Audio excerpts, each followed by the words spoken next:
কমের জন্য তো কিছু করলো না, একটা লাইব্রেরি করলো না, কিছুই করলো না। তৃণমূলের মন্ত্রী হয়ে কী করলো? না মানুষের ভালো করলো, না নিজের কোনো উপকার করলো। লাজ্জুতো খেয়ে পড়ে আছে। এখনও যদি বুদ্ধি না কাজ করে যে ওই জায়গাটা অপমানকর জায়গা, ওই জায়গাটা তবা করে দিয়ে বেরিয়ে আসা উচিত এবং মানুষের জন্য এবং কমের জন্য কিছু করা উচিত। উনি একটা স্টেপ নিই, যখন মুখ্যমন্ত্রীকে সমর্থন দেওয়া হয় তখন ওনাকে ফিল্ডে নামিয়ে দেওয়া হয়। যেমন ব্রিগেডের ব্যাপারে উনি মন্তব্য করলেন, হ্যাঁ, যেমন এর আগে অনেক ঘটনায় উনি মুখ্যমন্ত্রীকে সমর্থন করেছেন। উনি কি পিকচারে থাকেন? উনি একটা স্টেপ নিয়ে ওনাকে ব্যবহার করা হয়, কিন্তু উনি ভাবছেন আমি মন্ত্রী, আমার অনেক সম্মান। আমি বলছি মানুষের চোখে আমার যতটা সম্মান আছে সিদ্দিকুল্লাহর সেই সম্মান নেই। আমরা মন্ত্রী নই, নেতা নই, এমএলএ এমপি নই, কিন্তু মানুষের বুক বলা ভালোবাসা আছে, আল্লাহর অনেক রহমত আছে আমাদের উপরে। সিদ্দিকুল্লাহর কাছে কি আছে বলেন তো, একটা লাল বাতি ছাড়া? রাজ্যের তৃণমূলের মন্ত্রী সিদ্দিকুল্লাহ চৌধুরী, তিনি আজকে তৃণমূলের গুন্ডা বাহিনীর দ্বারা আক্রান্ত। তিনি বলছেন তিনি আজকে আক্রান্ত হয়েছেন, রাজ্যের মন্ত্রী, তিনি সুরক্ষা নয় পুলিশের সামনে। দেখো, সিদ্দিকুল্লাহ লাজ্জুতো খেতে অভ্যস্ত। এর আগে উনি মঙ্গলকোটে এর আগেও লাজ্জুতো খেয়েছেন। তারপরে ওই শাহজাহান শেখ সরবেরিয়াতে ওনাকে ধাক্কা মেরেছিল, ওনার মালজাল ত্রাণের মাল লুট হয়েছিল। অতএব উনি অভ্যস্ত লাজ্জুতো খেয়ে থাকতে। তৃণমূলে আছেন। এমনকি একবার দেখেছিলাম মক্কা থেকে বসে গিয়ে হজ করতে গিয়েছিলেন না উমরা করতে গিয়ে, ওখানে গিয়ে মন্তেশ্বরের লাইভ করছেন, বুথ কমিটির ব্লক কমিটির কথা বলছেন। অতএব এই লোকটার মান সম্মান হারিয়েছে। আল্লাহ অনেক সম্মান দিয়েছিল, অনেক ক্ষমতা দিয়েছিল, আজও লক্ষ লক্ষ ভক্ত ওনার, কিন্তু মান সম্মান নিয়ে চলা কাকে বলে সেইটা উনি বোঝেন না। নৌশাদও মার খেয়েছে, পুলিশ মারতে মারতে রাস্তা থেকে টেনে হিঁচড়ে নিয়ে গেছে, লক আপ কেটেছে, 42 দিন জেল কেটেছে। সত্যি কি মান সম্মান গেছে নাকি মানুষের ভালোবাসা গেছে? আর এই লালবাতি নিয়ে ঘোরা, তৃণমূলের মন্ত্রী হওয়া আর দিনরাত লাজ্জা টাকা, এটা কি সম্মানের?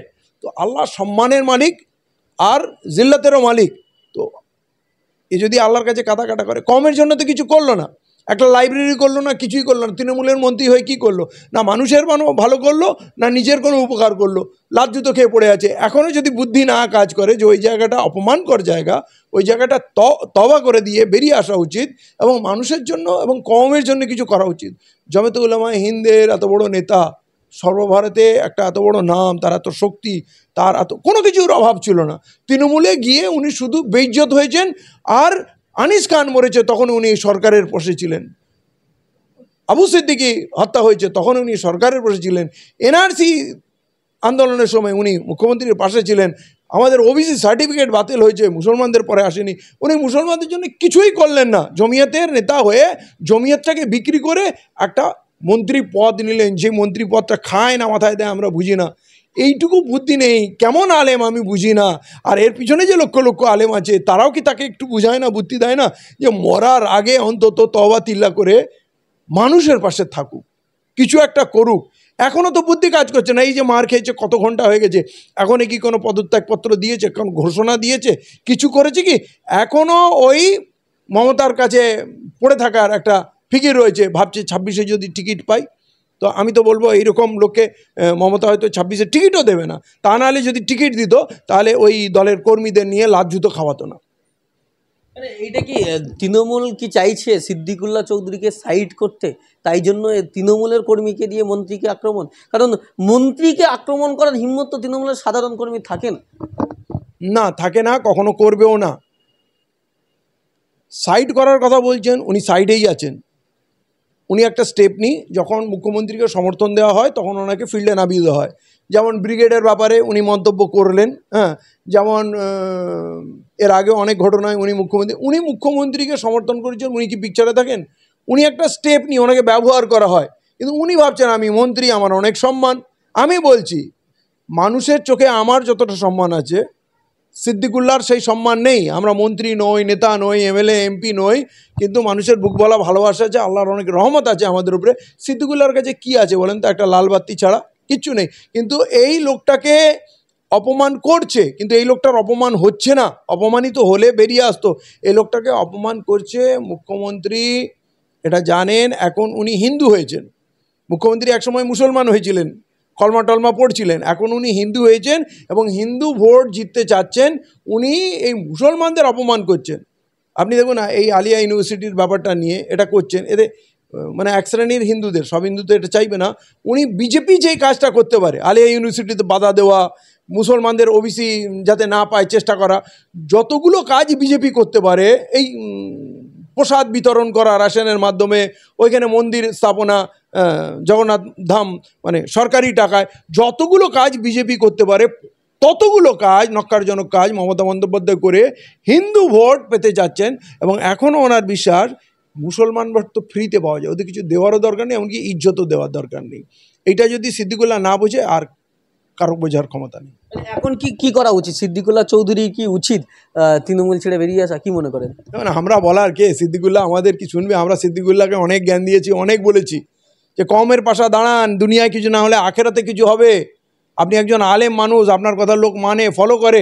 আমাদের কোন কথা শুনেছে? সিদ্দিকুল্লাহকে তার জমিয়তের লোকরা বোঝাতে পারলো না। জমিয়তের লোক জমিয়তটাকে শেষ করে দিল।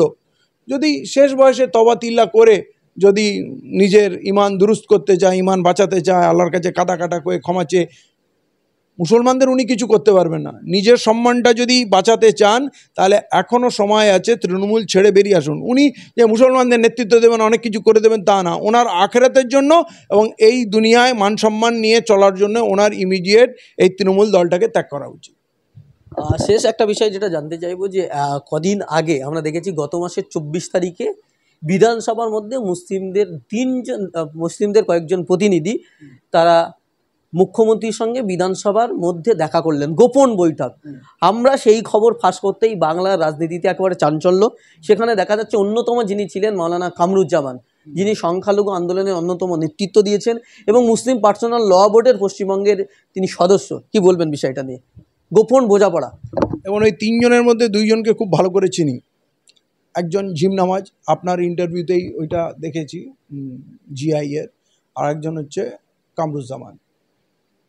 এরা দুজন খুব পরিচিত। জিম নামাজ তৃণমূলের 1 নম্বর দালাল, দালালি করে চাকরি পেয়েছে, ওর বইয়ের চাকরি হয়েছে, এখন আরও বড় কিছু চায়।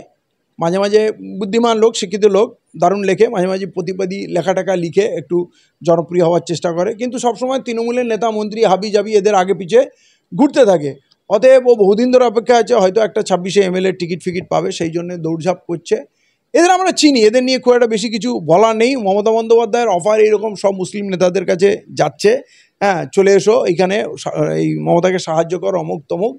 তো এরা যাবে, চান্স পেলেই, টিকিট পেলে দাঁড়াবে। এদের উপরে মুসলিম সমাজ নির্ভর করে না। আর কামরুজ্জামান ধর্মীয় আবেগ নিয়ে বহুদিন ধরে মাঠ ভরায়। আমি বারবার বলেছি, ওদের বললে গায়ে লাগে, হ্যাঁ, কিন্তু এরা নিজেদের সম্পদ বাড়ানো ছাড়া কিছুই করেনি। এরা মুসলমানদের কেউ না, এই কথাটা মুসলমানরা কবে বুঝবে জানি না। ধর্মীয় সেন্টিমেন্ট, ওই আপনার ফিলিস্তিনের ইস্যু হোক, মসজিদে আকসা হোক, রোহিঙ্গা হোক, ইনোসেন্স অফ মুসলিম হোক, কখনো 3 তালাক হোক, কখনো ওয়াকফ বিল হোক, এইসব নিয়ে নিজের ভ্যালু বাড়ায়, ব্রিগেড করে, অমুক তমুক, এইসব যে চর্চা, এ সবটাই কিন্তু সরকার কাছ থেকে কিছু সুবিধা নেওয়ার জন্য। এবারেও গেছে সরকারের কাছ থেকে কিছু সুবিধা নেবে, হয়তো আগামী দিনে আমরা দেখতে পাবো কী সুবিধা নিচ্ছে। মানে এই যে তৃণমূল একের পর এক দেখছি মুসলিম নেতাদেরকে তার দলে ভেড়াচ্ছে বা তার দিকে টানার চেষ্টা করছে। এর আগে আমরা দেখলাম যে কাসেম সিদ্দিকী, সে রীতিমতো শাসকের বিরুদ্ধে, তৃণমূলের বিরুদ্ধে বিষাদগার করতেন। কামরুজ্জামান শাসকের বিরুদ্ধে বিষাদগার করছেন। তারা আজকে মমতা বন্দ্যোপাধ্যায়ের ঘনিষ্ঠ হচ্ছে। দেখুন, এরা বহুদিন ধরে পদলেহন করছে, পিছন পিছন ঘুরছে। আমরা কাসেম সিদ্দিকীর কথা আগেও বলেছি, ওর কোনো চরিত্র নেই, এদেরকে ডাকলেই ছুটবে। আর মমতা বন্দ্যোপাধ্যায় তার লোক দ্বারা প্রত্যেকের কাছেই অফার পাঠাচ্ছে, যারা যারা বিক্রি হওয়ার তারা চলে যাচ্ছে। তো এটা নিয়ে চিন্তা করার কিছু নেই। এই ডুবন্ত নৌকাতে সবাই হুড়মুড় করে উঠছে, ডুববে, তৃণমূল ডুববে, এরাও ডুববে, মান সম্মান যাবে। কিন্তু কথা হচ্ছে মেহু না নওশাদ, হয় না, আমরা আছি তো। যত এগুলো ওইদিকে চলে যাবে না, তত মানুষের বুঝতে সুবিধা হবে যে আসলি মাল আর নকলি মাল কোনগুলো। গলা তো অনেকে ফাটায় মুসলমানদের জন্য, আল্লাহর জন্য, রসুলের জন্য, দিনের জন্য, অনেক বড় বড় মুসলমান নেতা আছে, কিন্তু শেষ পর্যন্ত ময়দানে কারা টিকে থাকবে, মানুষ তাদের বেছে নেবে। কোনো ফারাক পড়বে না এদের জন্য।